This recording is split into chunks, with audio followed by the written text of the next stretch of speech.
Guy should have been my agent. He was always in my corner since I met him in '92. He played piano for me, Larry Feintuck.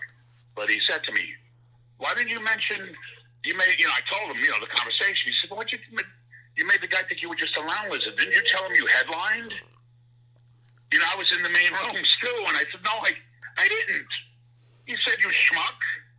You should have told him you headlined, and you were in shows in regards to show business, the spectacular days of radio. I was in a lot of those kind of like Broadway type shows in Atlantic City." And I didn't mention any of that. Then I didn't mention Curb Your Enthusiasm. I didn't mention Law and Order. I didn't mention New York Undercover. What the fuck? I said, "Yeah, I just made it look like he worked a few lounges and did extra work, not extra work, Sopranos, and that was it." And he said, "Did you talk about the idiots, the comedy team and the idiots you worked with, the egomaniacs and all the I said, "No, I didn't talk about any of that stuff." So we got to do a follow-up. This is coming from the guy, didn't he want to do the first one? And I'm like, fuck it. Craig was right. You did it. Talk about it. I said, "Hey, shit, I had more to talk about." Exactly. Yeah, it's like, came across like, "Oh, you just worked a few lounges." No. I was headliner, main show. I opened for other acts. When I used to open for singers, they said, "Don't sing, just do comedy." When I used to open for the comedians, "Don't do comedy, just sing." I could have talked about all that stuff. Well, there's always time for more podcasting. Yeah, we gotta, because, and I'll tell them, I say, I didn't want to do the first one, and now here I'm the one requested the second one, because I left a lot of things out. Oh man, I thought about it afterwards. There's so much interesting stuff I could have talked about. Like, I didn't want to bring up, I was doing Abbott Costello and the Blues Brothers. Figure nobody's interested in that today. But, I got a lot of good stories about that from the fucking assholes I worked with. They were such egomaniacs. Especially this one guy. I won't mention his name, because he's still active. Yeah. That's what opened the doors for me by doing the Abbott Costello and the Blues Brothers. That opened the door for me in Atlantic City and Vegas. And that's how I got to do my own stuff. And the guy I was working with was such an egomaniac. He didn't give a shit about anybody but himself. He didn't even know the stuff I used to do when I wasn't with him. As far as he was concerned, I was just a Bud Abbott impersonator. He didn't know I did comedy on my own and sang. He didn't want to know. That was the ego he had. Oh, it's terrible. And I should have said, if you're going to be in show business, if you have an ego, you better keep it in check, because that's gonna get in your way of making it. If you have an ego before you make it, it's one thing when you make it, and it's, "Oh, this guy's got a big ego, Jerry Lewis, whatever." But he made it first. When these guys with these egos that don't and aren't that good, Yeah. The worst thing for a performer is ego and procrastination. Yeah. And I had the procrastination. That was my downfall. But the ego, I've worked with so many people, actual narcissist, terrible. The business attracts that. Attracts egomaniacs like that. And very self-destructive. And I worked with them when I used to do the Abbott Costello and the Blues Brothers. These short, fat guys, because I was the tall, thin guy, the Abbott guy, Elwood. And then I would work with the short, fat guy doing Costello and, John Belushi. Oh, these guys had egos. I guess they were insecure or whatever. They were short and fat, whatever. And they had these humongous egos, man. And you couldn't give them any constructive criticism. I should have talked about all that. That could have been interesting. Well, and how that got my foot in the door, by doing Abbott Costello and the Blues Brothers is how I got in Atlantic City. And how I was learning by, like in the 80s when I started, I was learning by doing that comedy team act, because I would learn from working with, these bad comedians, what not to do. I was learning from them how to do the comedy. And the singing, I would just get up on open mic nights and sing, even though I didn't know what I was doing. I didn't know how to use. I knew I had a voice. I always knew I could sing. People used to tell me, "You sound like D. Martin."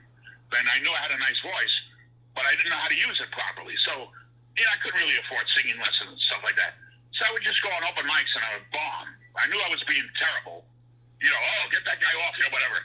But that's how I got good. Then one day I got good. You know, I could have talked about all that. Hey, are you recording this by any chance? Maybe. Oh, I hope you are. This is it then.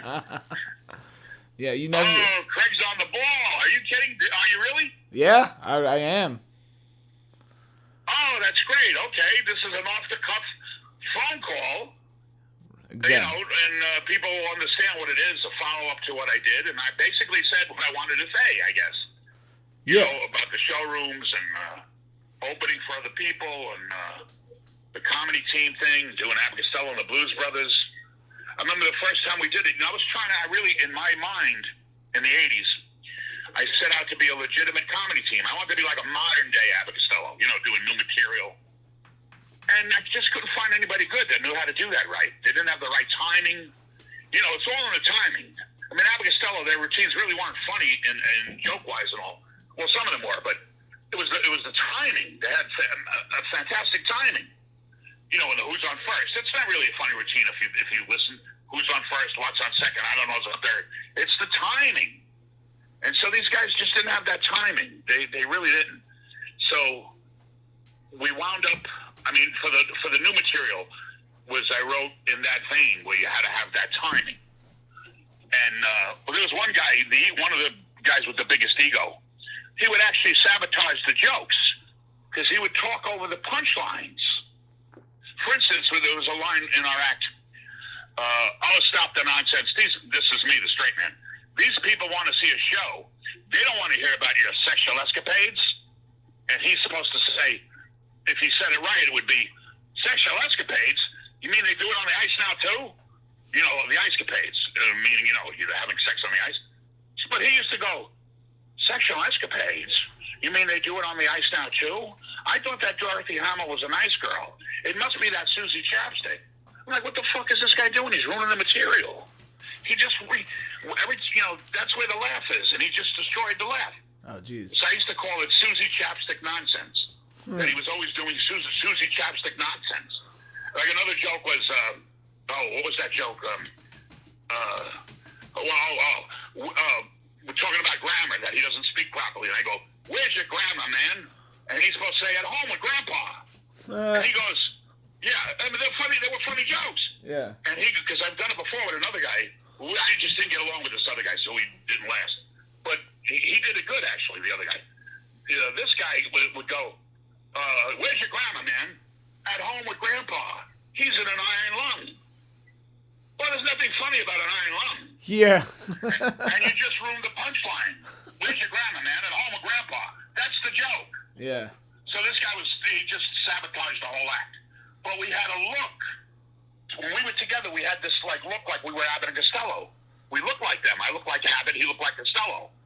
So I want to give a shout out to Elaine Shea. She was a Marilyn Monroe impersonator, and then she still does like modern people like Gwen Stefani, whoever. She booked us in our first Abbott Costello gig. It was in '94, I think. I met this guy in '92, and we did our first as Abbott Costello in '94. It was a day in Hollywood. It was a parade in Times Square, and we had a ride on a float. And I thought, this is great. We're getting paid just to ride on a float. It's supposed to be Abbott Costello. Does anybody know who we're supposed to be? You know, but we were on that float. So from that, we got good pictures taken. We got a real good 8x10. And this guy knew those kind of bookers who used to book that because he did that. He used to do those kind of gigs. I call them goofy gigs. You know, it's like doing Goofy at Disneyland or something, Mickey Mouse, you know, playing other people, impersonating. So he knew a lot of those bookers and all. And we sent the picture out. We got a lot of work. I wound up doing that Abbott Costello, you know, on and off in between my own act and all it. I did a lot of stuff all at once. I did the singing, the comedy, the impersonations in the 90s, all through the 90s, man. I was making a good living doing this stuff. Still got money saved from it. That's how I live, off the money saved. Well, I still, you know, I told you I work on the weekends doing security. Well, not now because of this coronavirus. And I also collect rent. So, you know, I'm okay. But what was I saying? Yeah, we did this day in the Hollywood parade. We got good pictures taken. And from that, we just kept getting these jobs doing Abbott and Costello. And it would be, let's see, from like 92.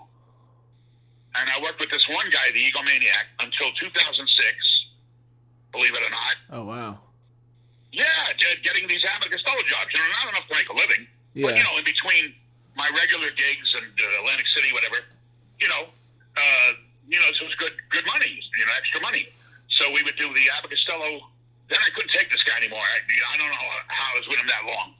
2006, I teamed up with some other guy doing the same thing, Abbott and Costello and Blues Brothers. Actually, when I did the Blues Brothers, I had to find somebody else because this guy couldn't sing. So he couldn't do the John Belushi, he just did the Lou Costello. So I actually had other guys working doing the Blues Brothers. They're just a little short, fat guy that can sing. I says, hey, you want to make some extra money? We did the Blues Brothers.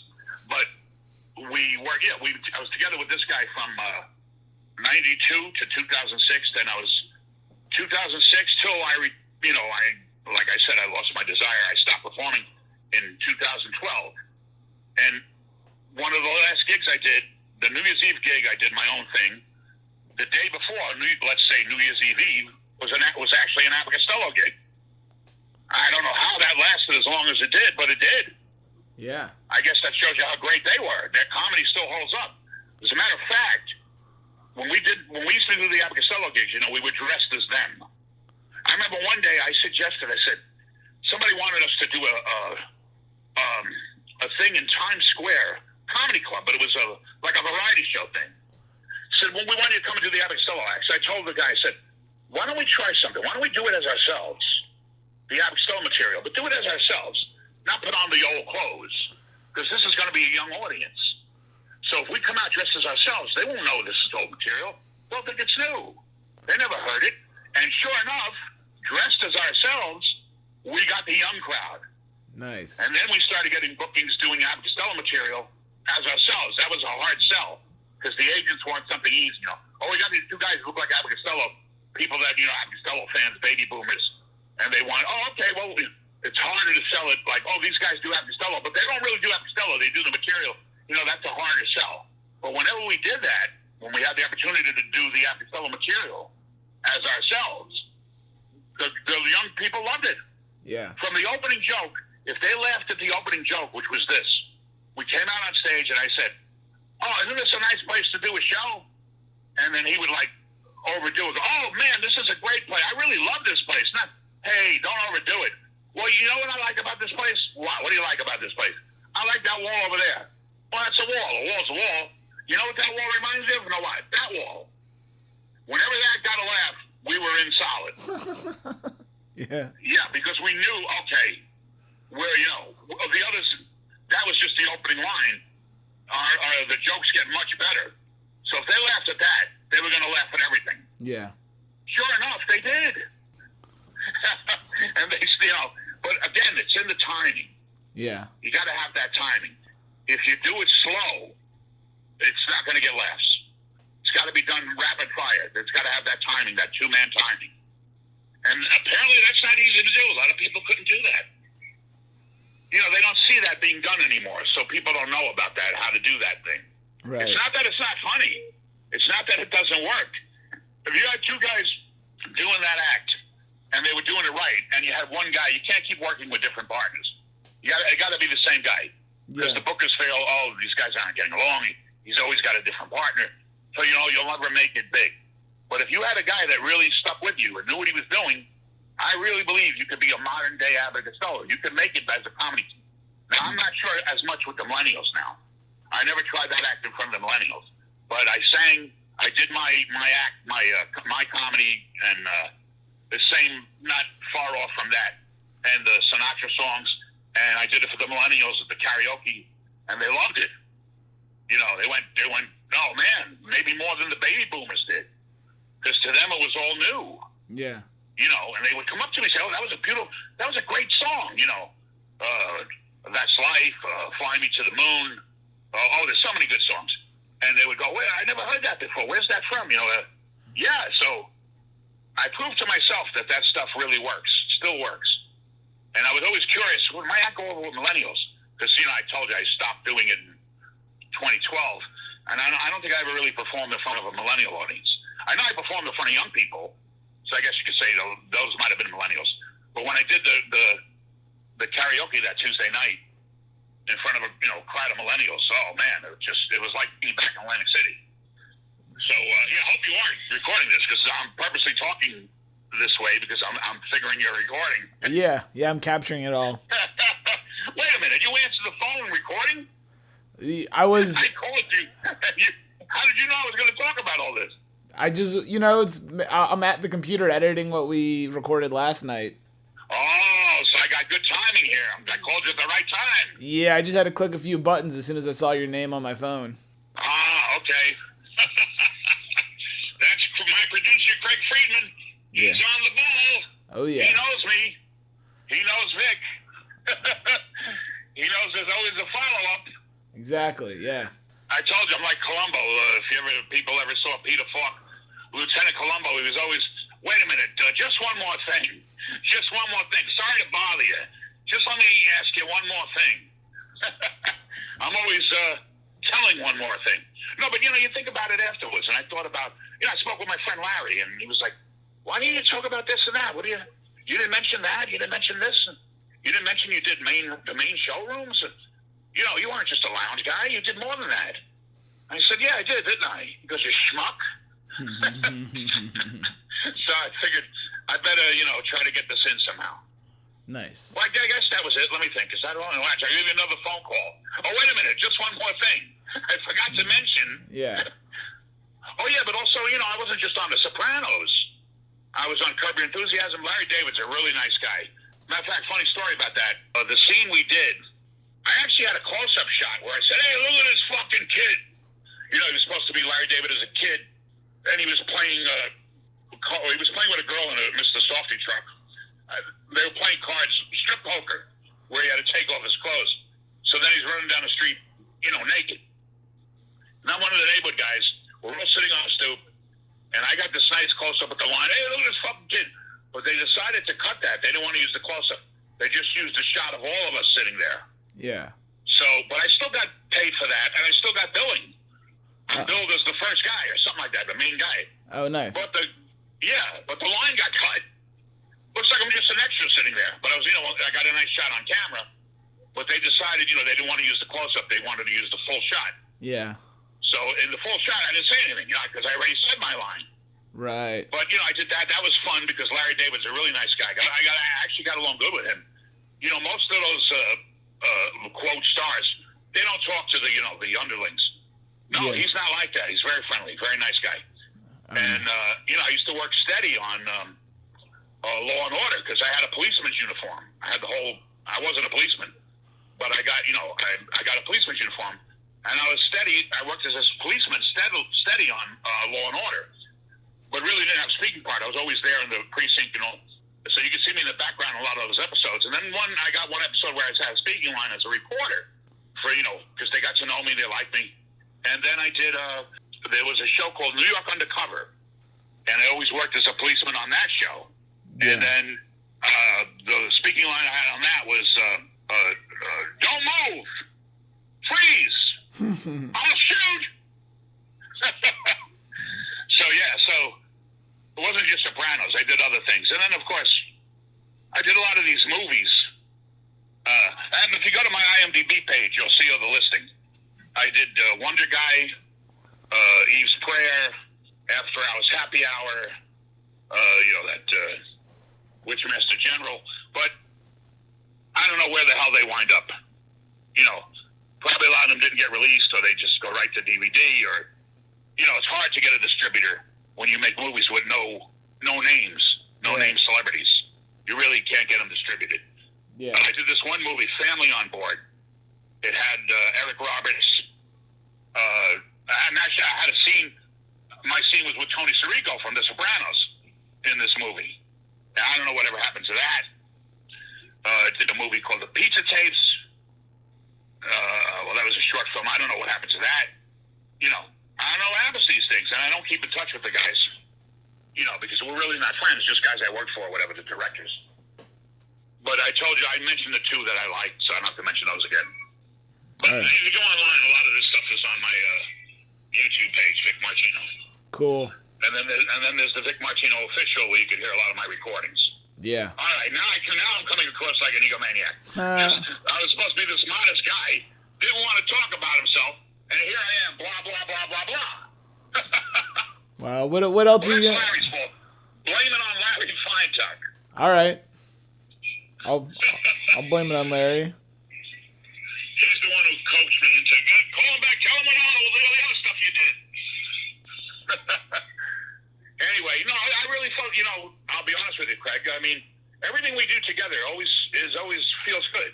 Nice. Feels right. When we did the documentaries, the Vix Kid with our friend Ross Belsky, well, that was his idea. He's a comedic genius. Yeah.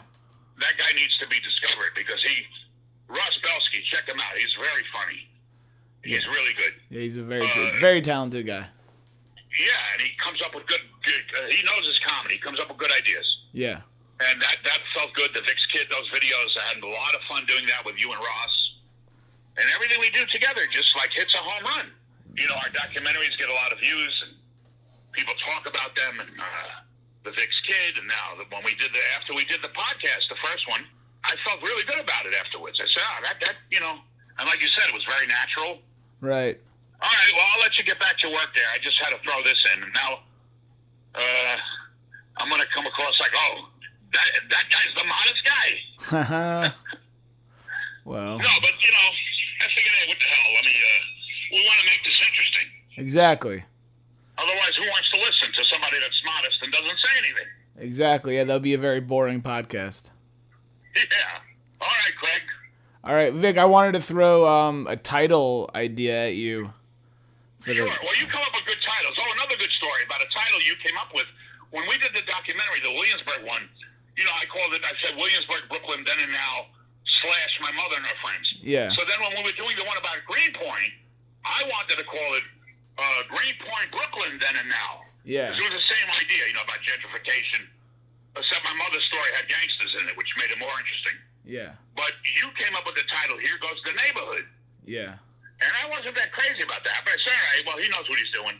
Well, sure enough, that Greenpoint documentary got more hits and views than the Williamsburg one. Well. So you came up with a good title. Yeah, a good title gets people, Yeah, you gotta. Well, that's why I say I always use Vic Martino from The Sopranos in my videos, even though they might have nothing to do with The Sopranos. I just want to get people's attention.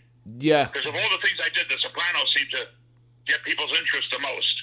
Exactly. So what's your idea for the title? Burro bread.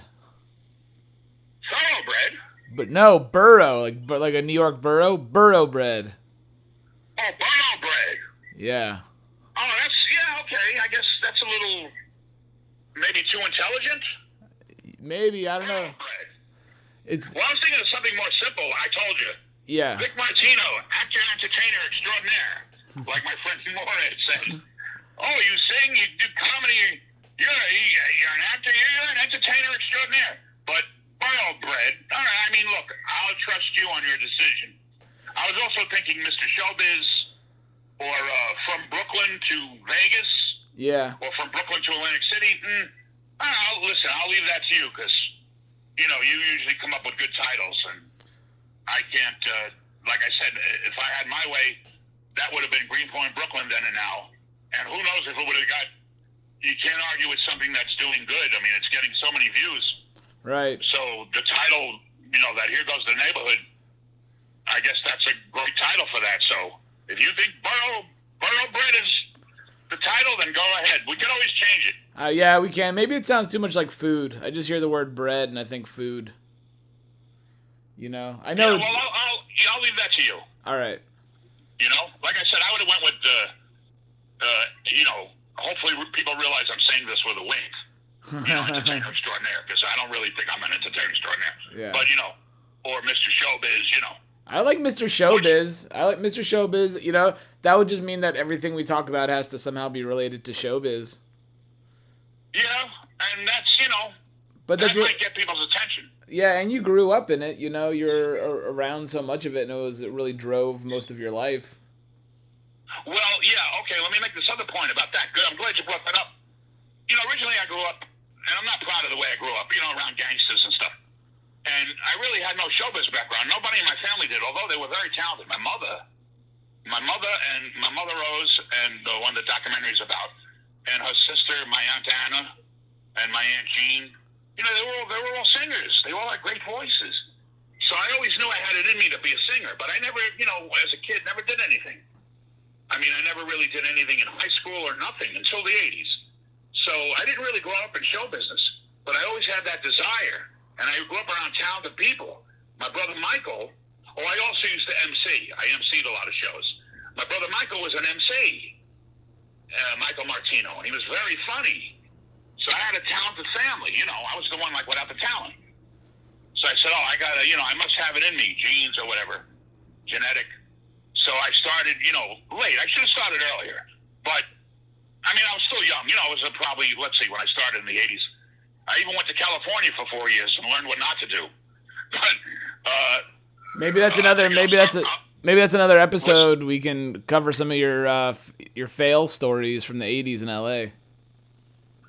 Yeah, those weren't good years. But, I was learning, But I was still young, I was like, was I 19 or 20, 21? I was there 4 years, and I was just interested in getting laid. It was having fun, partying, to no good, drinking. So that got in the way of all that. Told you I had a friend, he was on Saturday Night Live, could have been a big kind of star. He had a cocaine habit. You can't have any of those things getting in your way of success. Yeah. So I was a carouser and stayed out late. Wasn't responsible. But when I came back, to New York, I got to start taking this serious if this is what I want to do. So that's when I started taking it serious. And like I said, I was learning by being the straight man in a comedy team, learning how to do comedy, singing, going up and being bad, the audience saying, "Oh, get him off, it's terrible," because I knew eventually I would get good. So the 80s, by the 90s, I had it all down pat. I could do it in my sleep. Yeah. And I started doing good, mid to late 80s. I also, that started the ball rolling. And, what was the point I was trying to make here? Oh, yeah, when I started out, I basically didn't have any showbiz background or anything, but I had a talented family. So I knew I had it in me, but I just never, I was too busy, trying to have fun. I had to get those, I had to sow some wild oats. I had to get that out of the way. And also I was around a lot of, people that weren't creative. They were just a bunch of thugs. And so there's things I did younger I'm not proud of. Nothing bad. I never killed anybody or anything. But, I wasn't, my head wasn't on straight like it should have been. Yeah. And then eventually I wised up. And better late than never. No, I was probably in my, I was in my 30s, I guess. When I started doing good, and when I started really doing good, I guess I was in my 40s. But, I had some good years there. And like I said, I was working until 2012. I just, my mom passed away. My mother passed away in 97. My father, 2004. And then finally my brother Michael in 2009. And that just took all the desire out of me because I couldn't come home anymore. And to my mother, "How did you do, son?" My brother, how did the show go? And they weren't there anymore, and I just felt it doesn't mean anything anymore. Mm.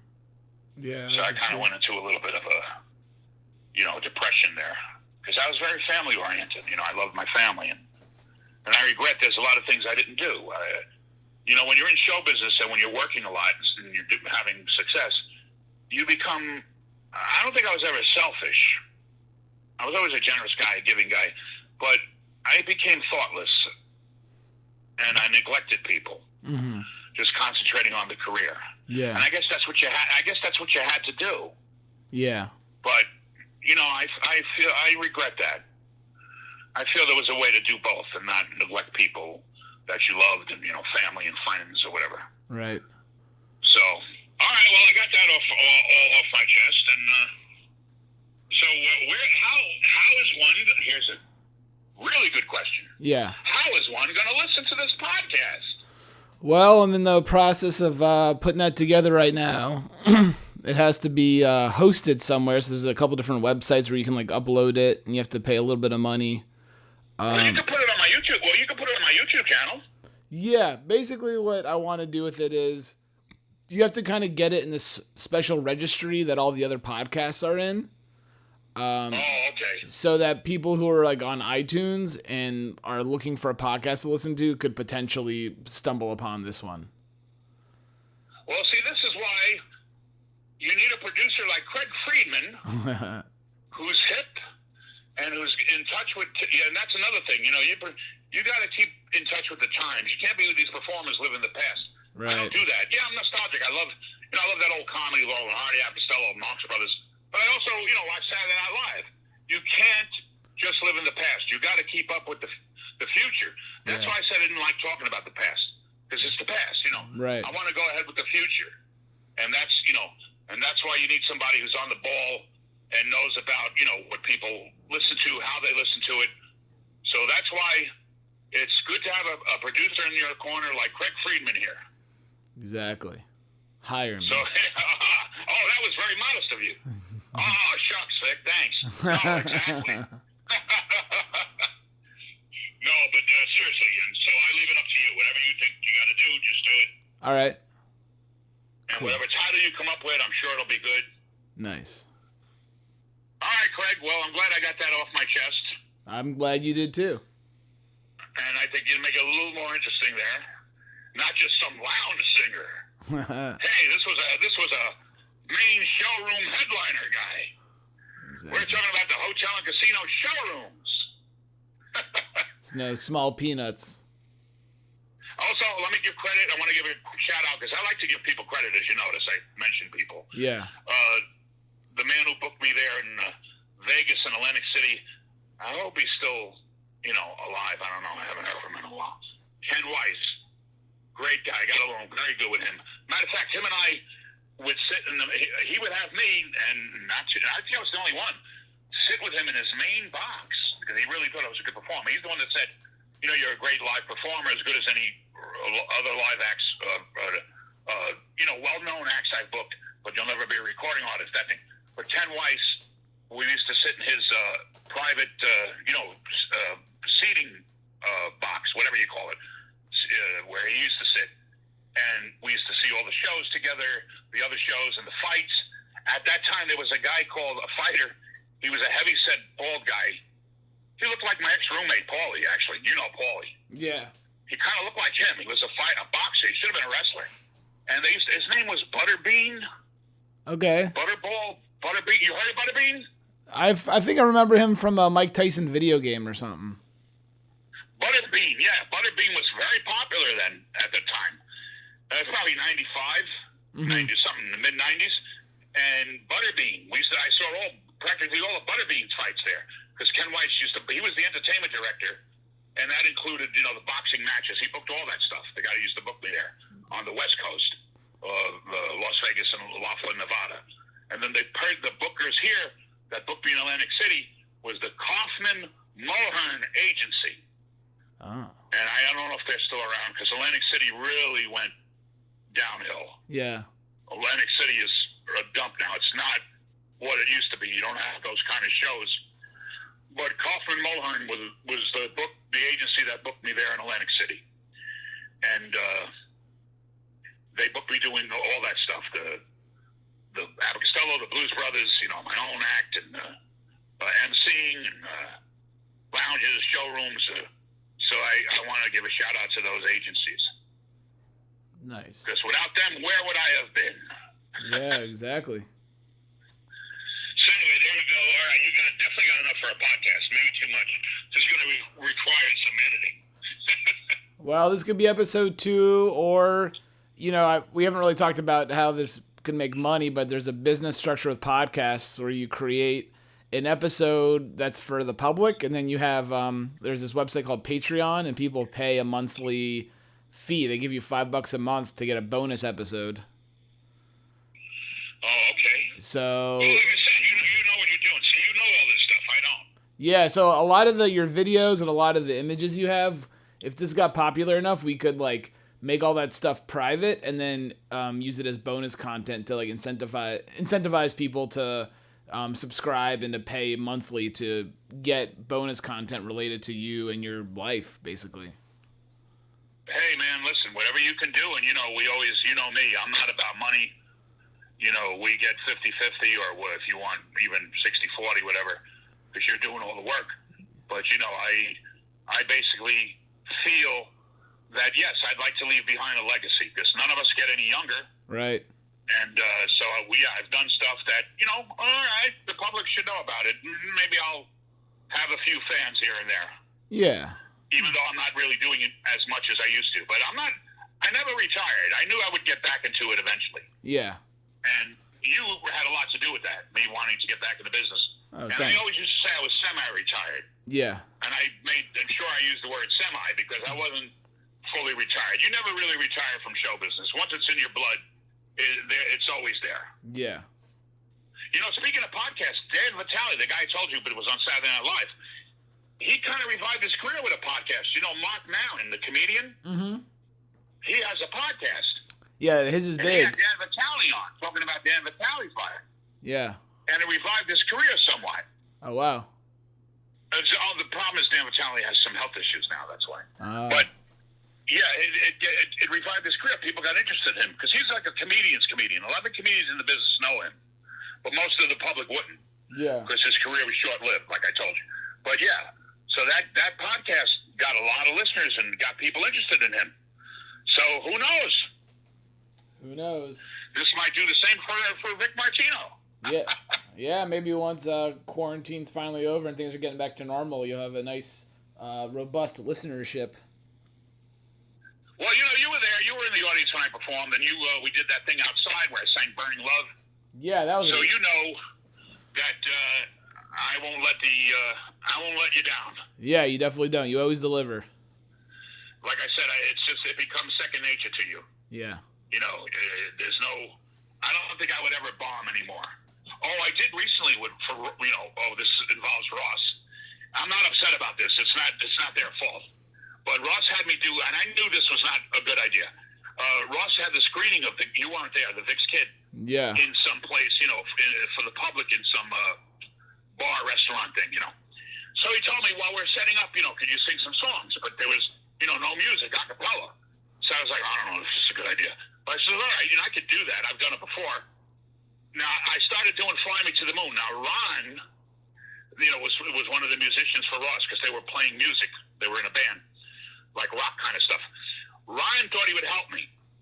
And he started, you know, he didn't know the Fly Me to the Moon. He's playing something totally different.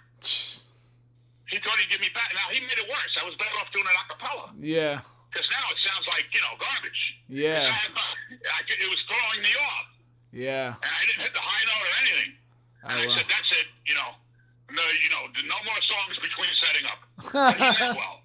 Yeah. Yeah, no, he meant well. Yeah. I should have told him, Ron, stop. But I was already into the song. Yeah. And I kept singing it, trying to block him out. But no, it really threw me off. But like I said, he meant well. Right. He was trying to give me accompaniment. Yeah. It just wasn't his kind of music. Right. So yes, I now that I think about it, I did bomb once recently. But no, Ross is a great guy. I would do anything for him. Yeah. But I shouldn't put myself in a position where I'm going to look bad. But he didn't know that. You know, like I said, he meant well. Yeah. And it just, and it wasn't that big a deal. No. And the Vic's Kid, when he screened the Vic's Kid, it went over great. The audience loved it. Nice. They laughed at where they were supposed to laugh. Good. Oh, it was great. And Good. then, Ross showed something after that. After the Vic's Kid, we did that security concepts, which was supposed to be, you know, a drama, serious. Yeah. And Ross has the scene where he's crying, and he was trying to be, you know, serious, and everybody was laughing. Oh, no. And I told him, I said, Ross, they're thinking of you as a comedian now. Yeah. They already saw the Vic's Kid. Yeah. So they're going to laugh whatever you do. Yeah. They're not going to take you serious because you're such a good comedian. So now you're crying, and they're going to think it's funny. But that was a good night. So, I would like to work with you and Ross more. I hope we do some more stuff. Yeah, I'm gonna try and get some stuff together, you know, that we can film, you know, so we're all like not a lot of us there, and I don't know, make some more little shorts or something. Yeah, you know, we should work on some feature. I'll even throw some money in for the feature, you know, and try to get some other people I know maybe to put in some money, make some kind of feature film, you know, where maybe I don't know, just throwing out an idea. Ross and I are detectives, and he's like the young one, the rookie. I'm trying to break him in. Oh, yeah. You know, or some kind of funny gangster thing. Sure. You know, where he's my son, this big gangster, and he's my son. Yeah. And he's going around embarrassing me. You know, a lot of good ideas we could come up with. Yeah, there are. There's a lot of good ideas there. Anyway, okay, Craig, I already bent your ear enough. Talk your ear off. It's all good. It's all for the greater good, Vic. I appreciate you calling. Yeah, what do you think about the idea of using the song at the end? I think it's a good idea. Yeah, I think it'll work. Yeah, I think it had a little nice extra touch there. Yeah, exactly. Yeah, all right, buddy. Well, I always, anytime you want me, I'm there, because working with you is always very rewarding. Nice. Thank you for that.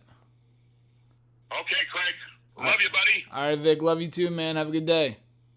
Take care. I love you. All right, man. Bye.